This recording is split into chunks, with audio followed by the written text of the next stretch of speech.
morning, araw po ng Friday, November 14, 2025.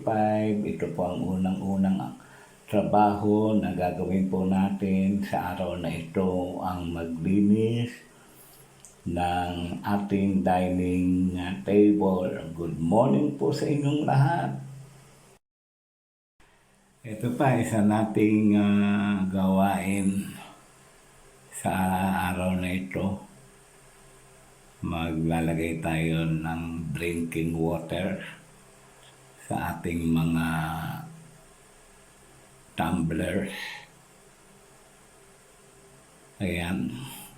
Good morning po sa inyong lahat. Salamat po sa patuloy ninyong pagsuporta, panonood ng aking mga video.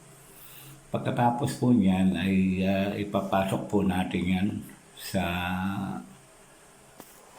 loob ng refrigerator para meron po tayong malamig na tubig. Huwag niyo pong kalimutan na mag-iwan ng bakas dito sa ibaba ng video ito. Panoorin nyo lang hanggang sa matapos, gaya ng ginagawa ko sa mga video nyo.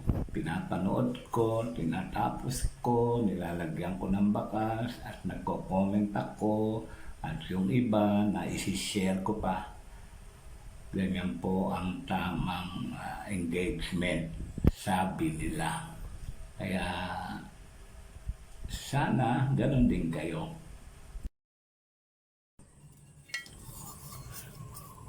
Eto na, maglilipat ako ng isang puno ng kalamansi dito sa paso na ito.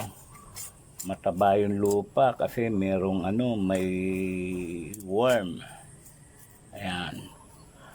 Isa lang muna dito sa ganitong kalaking paso. Ayan. Ito, isang punla lang itatanim natin dito. Ayan, may ugat siya. Ayan, natanim na natin. Tingnan nyo, yung lupa niya mataba, merong worm. Ayan, natanim na natin at didiligan na lang natin ng tubig. Ayan siya.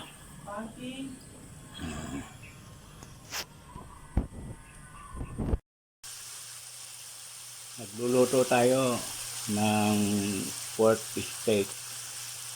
Piniprito na po natin yung karne. Yan, meron po tayong karne na prito na, mga naunang na prito. Tapos naprito na rin natin yung patatas. Ayan yung ating sibuyas. Yan, luto na ang ating pork steak para sa tanghalian.